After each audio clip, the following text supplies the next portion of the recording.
Hello everyone, मैं doctor प्रगति गुप्ता और आज इस वीडियो में हम बात करने वाले हैं पैरालिसिस के पेशेंट को ठंडा खाना क्यों नहीं खाना चाहिए और प्रेफरेबली गर्म खाना खाने के क्या फायदे होते हैं। जब भी पेशेंट्स आते हैं क्लिनिक पे हमसे बात करते हैं तो कुछ चीज़ें वो हमसे बेसिकली पूछते हैं कि मैम हमें बेसिकली क्या चीज़ों को अवॉइड करना है या क्या ऐसा ऐड ऑन कर सकते हैं जिससे हमारी रिकवरी प्रमोट हो सकती है, जल्दी से जल्दी हो सकती है, क्योंकि पेशेंट भी चाहता है और हम भी चाहते हैं कि पेशेंट जल्दी से जल्दी रिकवर करे। तो कुछ छोटी छोटी सी प्रिकॉशंस रखनी होती है जो हमें बेसिकली पता होती हैं बट कभी कभार हम निग्लेक्ट कर जाते हैं। पैरालिसिस के पेशेंट को ठंडा खाना बिल्कुल भी नहीं खाना है, क्योंकि जो भी हम ठंडा खाना खा रहे हैं या बासी खाना खा रहे हैं उससे हमारा डाइजेशन खराब होना स्टार्ट होता है, हमारा मेटाबॉलिज्म स्लो डाउन हो जाता है, बेसिकली कोलाइटिस होना स्टार्ट हो जाता है। कोलाइटिस क्या होता है? आप जब भी खाना खा रहे हो आपके डाइजेशन प्रॉपर नहीं हो पाती, आपके इंटेस्टाइन्स के अंदर इन्फ्लेमेशन आने लग जाती है, क्योंकि जब भी हम ठंडा खाना खा रहे हैं या बासी खाना खा रहे हैं, रेफ्रिजरेटेड खाना खा रहे हैं, उसके अंदर कोई ना कोई माइक्रोबियल एक्टिविटी होनी स्टार्ट हो जाती है कुछ समय बाद। उसकी वजह से आपकी डाइजेशन स्लो डाउन होने लगती है और हमें कोलाइटिस बनने लगता है। पेशेंट क्या कंप्लेन करेगा? मुझे मोशन क्लियर नहीं आती। पेशेंट उसको अक्सर कॉन्स्टिपेशन कह देता है, लेकिन जब हम पूरा उससे पूछते हैं तो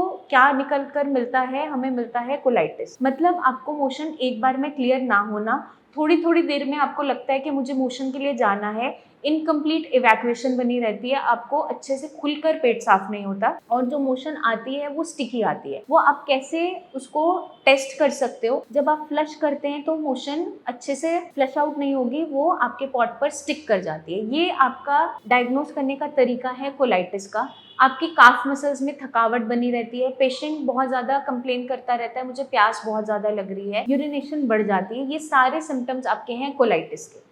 ये कंडीशन जब भी तैयार होती है, आप कोई भी दवाई खाओगे, आप खाना भी खाओगे, उसकी एब्जॉर्प्शन अच्छे से बॉडी में नहीं होगी, आपकी एनर्जी डेफिसिट रहोगे। साथ के साथ आप जो भी दवाई ले रहे हो, चाहे एलोपैथिक ले रहे हो, आयुर्वेदिक ले रहे हो, होम्योपैथिक ले रहे हो या कोई भी पैथी ले रहे हो, कोई भी दवाई आपकी बॉडी पे अच्छे से काम नहीं कर पा रही होती। जब भी पेशेंट के अंदर रिजल्ट्स नहीं आ रहे होते, सबसे पहले रूल आउट हम यही करते हैं। आप भी देखिए, अगर आपको रिजल्ट्स नहीं मिल रहे, कहीं भी जाकर इलाज करवाने पे आपको आराम नहीं आ पा रहा है, तो कहीं ना कहीं ये रीजन प्रेजेंट हो सकता है। साथ के साथ जब हम बात करते हैं आयुर्वेद की, तो जो भी ठंडी आइटम्स होती हैं, ठंडा खाना होता है, वो वातवर्धक आहार में माना जाता है, आपकी बॉडी में वात को बढ़ा देता है। वात बढ़ने की वजह से क्या होता है? आपकी बॉडी में स्टिफनेस आनी स्टार्ट हो जाती है, डाइजेशन हैम्पर हो जाती है, जॉइंट में पेन स्टार्ट हो जाता है। और पैरालिसिस जब हम बात करते हैं तो एक आपका नर्वस सिस्टम का डिसऑर्डर है, न्यूरोलॉजिकल डिसऑर्डर है, और आयुर्वेदिक कॉन्सेप्ट से इसको आपका माना जाता है वात व्याधि।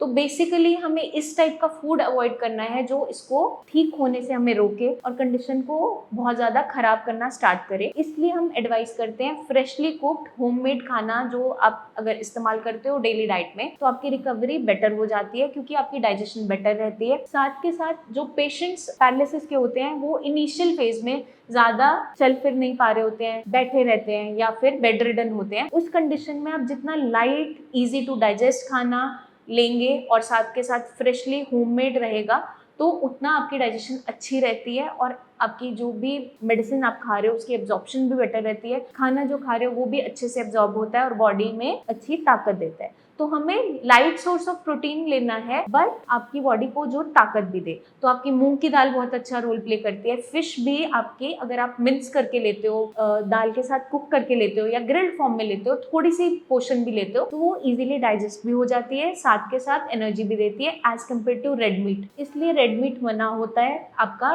पैरालिसिस के पेशेंट में। आई होप ये वीडियो आपको मदद करेगी जल्दी से जल्दी रिकवरी लाने में। अपना खास ध्यान रखिए, eat healthy, stay healthy and take care.